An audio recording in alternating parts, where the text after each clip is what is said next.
So what I wanted to come up with today was I wanted to come up with something that would make an impact, where you would say, okay, that's helpful, I got something today, that can help move me forward in my goals and things that I need to accomplish.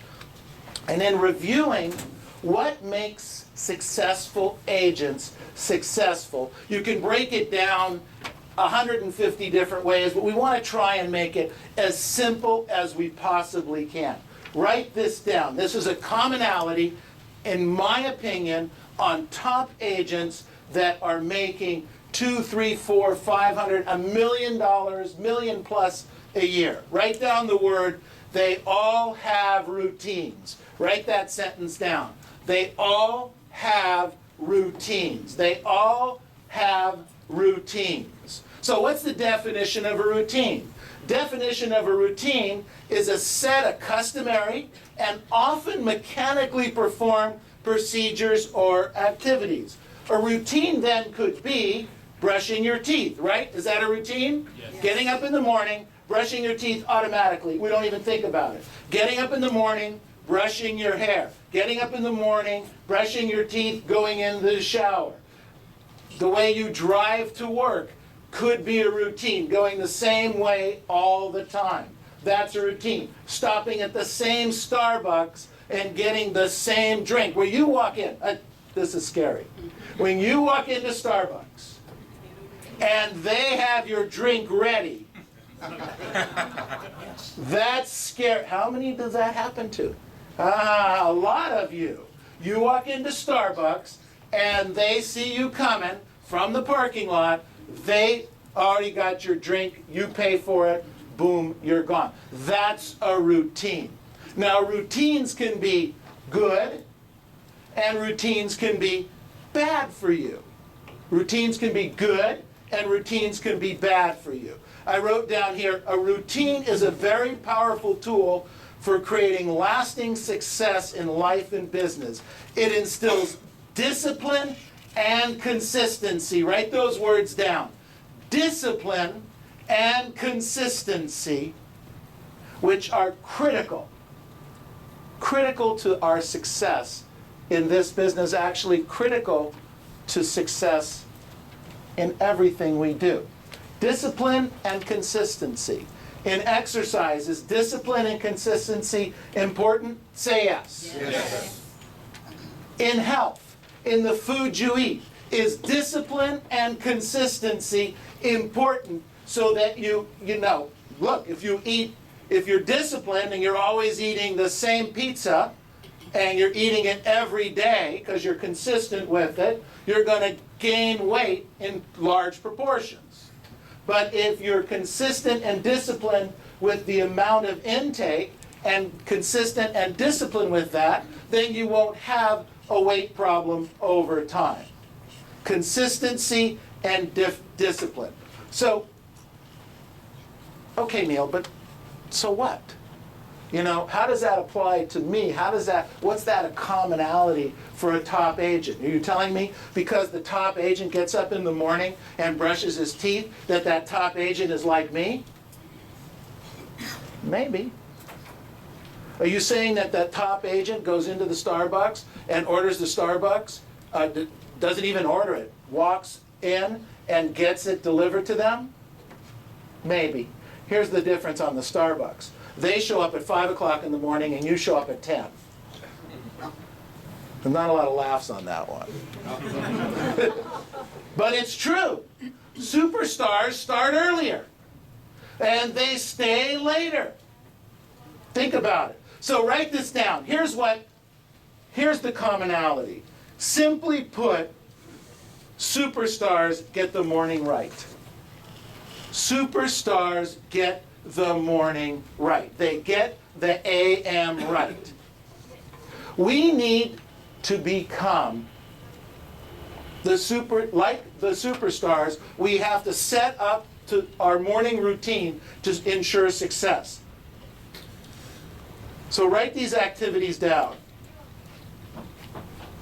These activities must become routine. You must be disciplined and you must be consistent. These are the 6 things to do in the morning.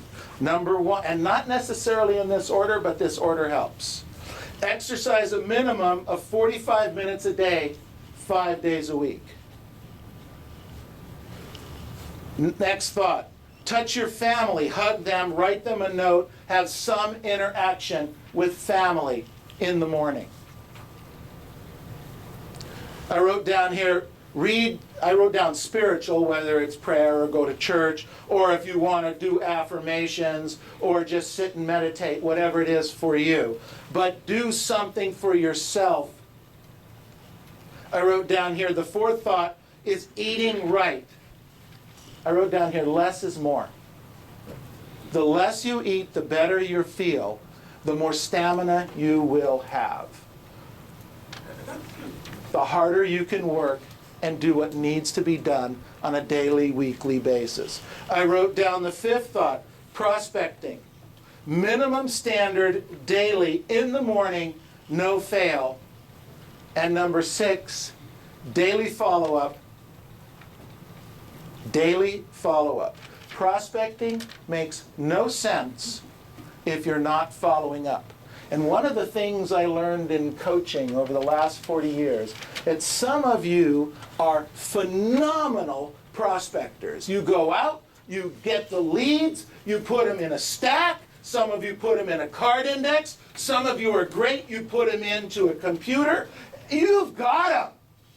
And never talk to them again. It's true. Some of you are experts at that. Prospecting without follow-up is very foolish, and it happens to a lot of us. How many times have I asked you to follow up on some leads that you had picked up a month or 2 ago, only to find out that those people had bought a home or had listed their home? Not a good feeling, is it?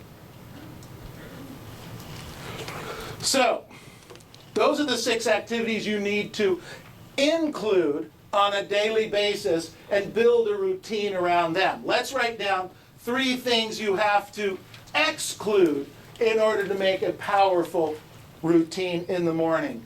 Number 1, take no phone calls before noontime. None. 0. Number 2, don't pick up the voicemail. Do not check your voicemail. Let me share this thought with you. You're out last night. You got a listing appointment. You were very excited. You got the signature. It's priced pretty well. You think, man, this thing's going to sell. We're going to get it sold in about 30 days or so, and you feel really good about it. You walk out of the house. You go home. How many times did the client call and leave a voicemail the next morning and say, I've been thinking about it? And they sometimes want to raise the price. Sometimes they don't want to do the deal. Sometimes they want to change the terms on it. There's nothing any good that you're going to hear in that voicemail that early in the morning. See, what happens is the difference between the superstars and the rest of the agents is that the superstars don't allow distractions in the morning. If you take a phone call in the morning, it will be distracting. Somebody will pull you off task. If you check your voicemails in the morning, you will be distracted. Somebody will pull you off task. And then the last thing I wrote down here is don't check your emails. Do not check your emails. 2 places not to check your emails. Don't check your emails in the morning before you get started in your routine. And the second place is, and I don't know where this rule came, what happened here. Real estate agents think checking emails during prospecting is okay. Do you know how distracting it is to get an email? And let's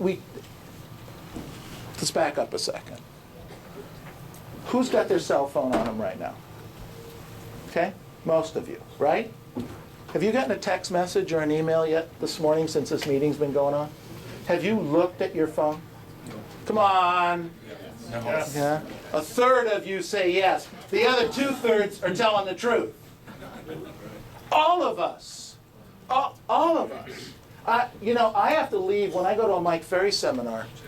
I become so addicted to this stupid phone that I have to leave the phone outside of the event because I usually sit toward the front. Do you realize how many agents are sitting there texting while Mike's talking up there? It's a wonder he doesn't go down and just smack you. It's like answering the phone in the middle of a meeting. It makes no sense. But here's the issue. Forget the disrespect part. You're distracted. You don't hear what's going on. You're not in the moment. You're not listening to the client when you ask them a question. By the way, Mr. and Mrs. Jones, when do you plan on moving? And the client hesitates and says, no, never.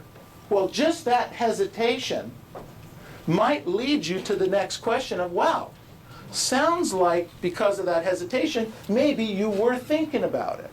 But if you were watching your email or you were thinking about a voicemail, you'd never pick up on that call. Does this make sense? Say yes. Yes. All right, good job. All right, now, draw a line. Routines, routines, routines, routines. So, we got to get January right. You want to have a great 2012? We've got to get January right. We're starting today on the 3rd. Let's get it right starting today. So write this down. In January, there are 18 work days. 18 work days. That allows you to have Saturdays and Sundays off. Okay? The way we figure it, you don't need to work 7 days a week, 24 hours a day to do business in high volume. You got to recharge your batteries. So there's 18 work days. Now, you need 3 days off because of the one-on-one retreat. Oh, excuse me. 18 includes taking 3 days off for the one-on-one retreat, and it also includes taking the morning off for the business planning event. So 18 is the net number. Everybody with me? Yeah. All right, good. Now, in that 18 work days, write down there's 4 full phone blitz days. 4 phone blitz days. So a question, how many of those are you going to attend? There are 4 half-day Friday blitz days. How many of those are you going to attend? I wrote down here, there are 4 door blitz days. Those are on Thursdays. How many of those are you going to attend?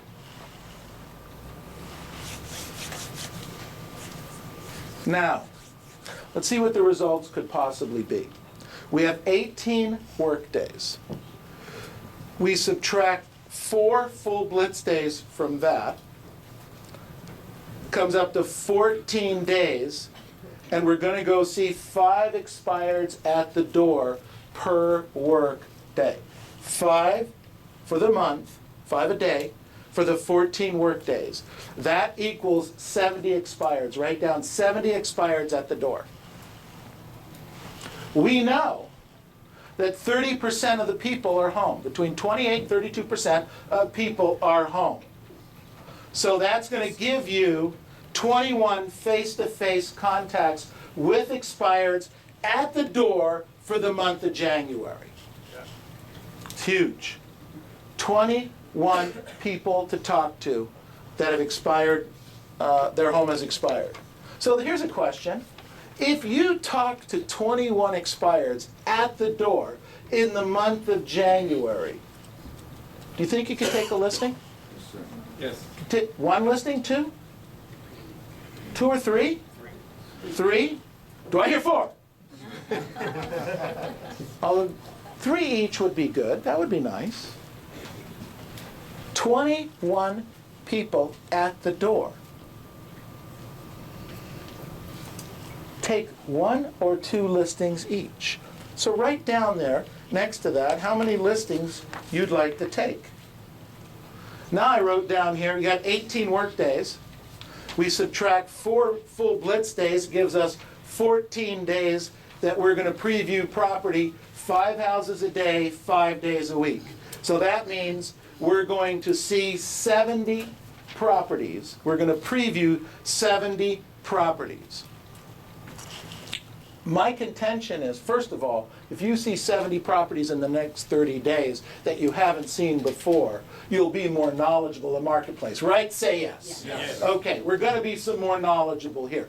That's huge. When you go on a listing appointment, knowledge equals confidence. You've got to have the knowledge. That's number one. Number two is when you're out previewing property, when you're out showing property, you will, if your eyes are open, meet people along the way. You'll either meet people on either side of the house, or you'll meet people driving down the street, but there are people out on the streets. In my career, I probably sold 8 or 10 houses because I was just aware and out in the streets just from that alone. I think you could probably do, well, first of all, could you meet any buyers or sellers if you went and previewed 70 houses? Yes or no? Yes. Absolutely, you could. So you write down what you think. Could you do a deal, 1 deal, 2 deals from that kind of activity? Now, we had 70 previews, and we had 70 expireds. That's 140 doors that we went to. If you knock 10 doors around each one, there he goes again, he's talking about prospecting. If you knock 10 doors around each one, that's 140 times 10, that's 1,400 doors in the month of January. Let's just stop for a second. If you knocked on 1,400 doors, you saw 70 previewed properties and talked to 21 expireds over the next 30 days, would that be a great month? Yes. Would you generate some business because of that? Yes. Yes. Does it take any special skills to do what I'm just talking about? No special skills at all. Just get out there and go do it. So, I wrote down here you had 1,400 doors, 30% of the people are going to be home. That's our statistic. That's going to give you 420 contacts. I wrote down here, work to set a minimum of 2 appointments per week with a buyer or a seller. This is in the month of January. 2 appointments per week with either a buyer or a seller. And here's what I've got to get across to you. You've got to learn this. In this business, you cannot sell houses without an appointment. You cannot make any money. You can't take any listings, and you can't sell houses without an appointment. You had better be on an appointment. So I'm saying 2 appointments a week for the month of January, 4 weeks, that'll give you 8 appointments. 8 appointments. Come back with a couple listings and a couple sales. Would that make a great January? Say yes. Yes. That would be awesome. What a way to start out. In fact, what if you did that more than 1 month? What if you did that in February too? Whoa! That would be like amazing. But we won't get ahead of ourselves. Let's just do this in January.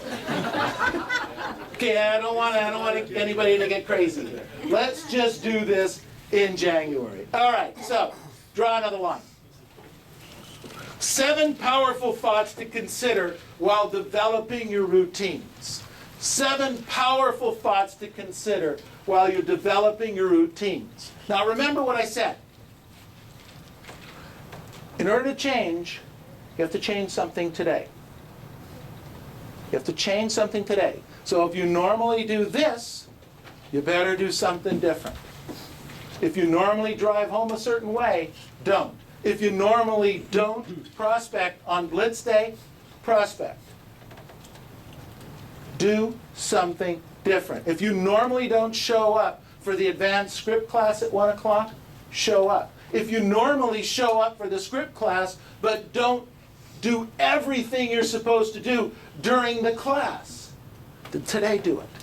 Change something. So the first powerful thought was, in your routines, in the things that you do, you need to be enthusiastic and energetic when you are in any type of presentation. Logic makes them think. Emotion makes them act. Here's an idea, an illustration. It's really important for you to door knock 1,400 doors this month and talk to 420 people. Don't you agree? Yes. Yes. Okay, that's logical, right? However, if you knock 1,400 doors this week, this month, and you talk to 420 people, you're going to do a couple of transactions, take a couple listings, and make a couple sales. Now, which one kind of moved you to action? The first one, the deadhead, or the second one where he's like crazy up there? The crazy guy, right? Ladies and gentlemen, write this down. Energy sells. Energy sells. Energy sells. And if you don't have energy out on the streets, out on the phones, talking to people,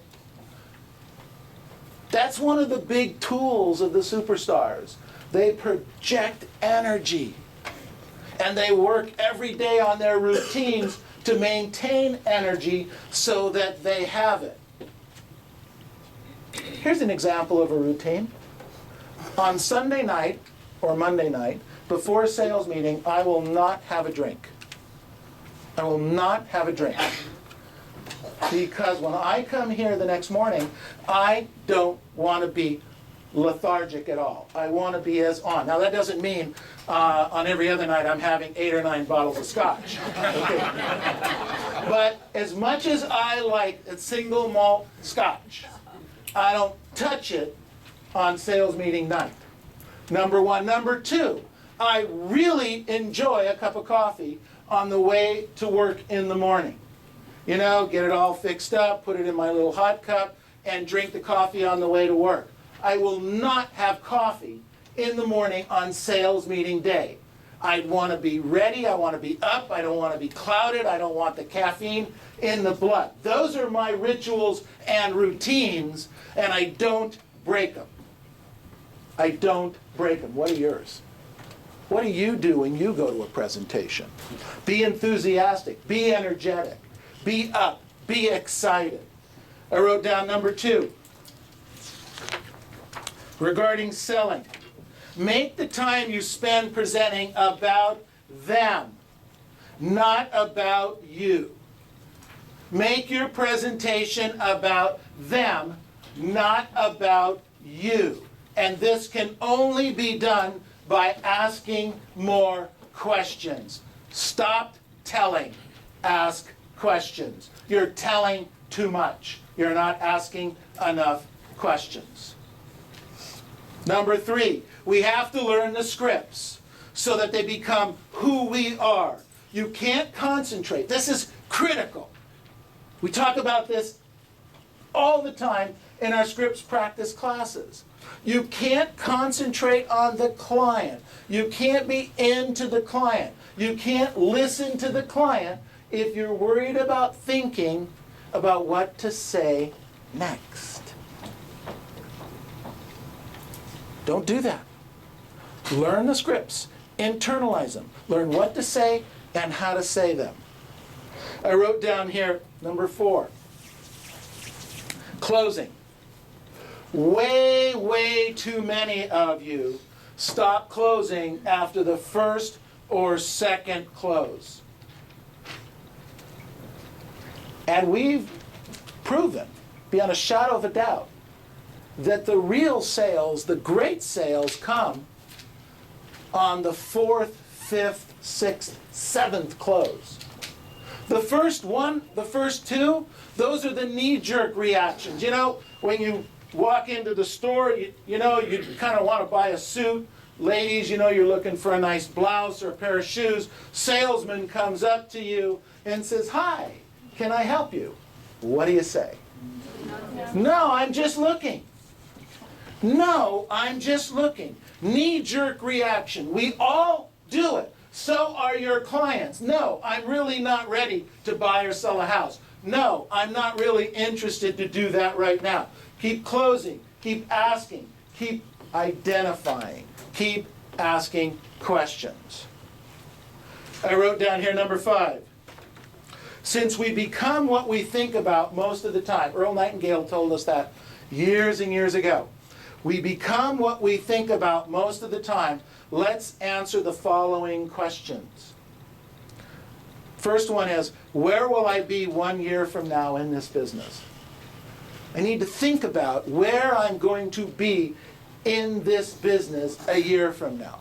By a show of hands, is everyone planning to be here next year? Raise your hands. Okay, good, good. So it's unanimous. Everyone's going to be here. Now, think about what you are going to be and where you're going to be a year from now. Now, let me ask a question. Last year at this time, I asked you to do certain things. Preview, prospect, present, learn scripts, learn dialogues. Right? Say yes. Yes. Say yes. Yes. Okay. Phew. Did you all do it? We're here a year later. We're all here. We're here. And you're going to be here next year. So you might as well start today on doing what you need to do. Start today. There's the plan. Since most of us become what we think about, the question is, where will I be 1 year from now? The next question is, am I keeping the right thoughts in my head to get there? Am I keeping the right thoughts in my head to get there? And the third one is, am I acting like the person I want to become? You know, it's true, sometimes we have to fake it till we make it. It's true. But we have to go out and try to act like the person we want to become. We want to hang around. Look, ladies and gentlemen, if you want to hang around with centimillionaires and billionaires, you can't go out drinking every night because they don't want to spend any time with you. Did you hear what I just said? Yes. If you want to go out and you want to spend some time with centimillionaires, multimillionaires, billionaires, what do you bring to the party for them? Because they want to hang around with people who also bring something to the party, not just business. You know, one of my best friends runs a $20 billion hedge fund, and we do no business together, none, zero, nothing. Our relationship is completely off of money, has nothing to do with money.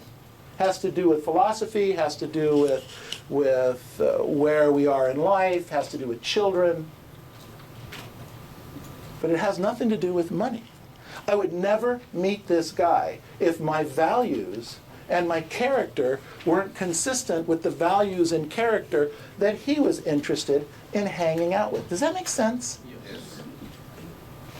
You've got to do that for yourselves. If you are the richest, smartest person that you hang out with, you need to change who you hang out with. Number 6, I wrote down here, stop questioning everything and start using blind faith.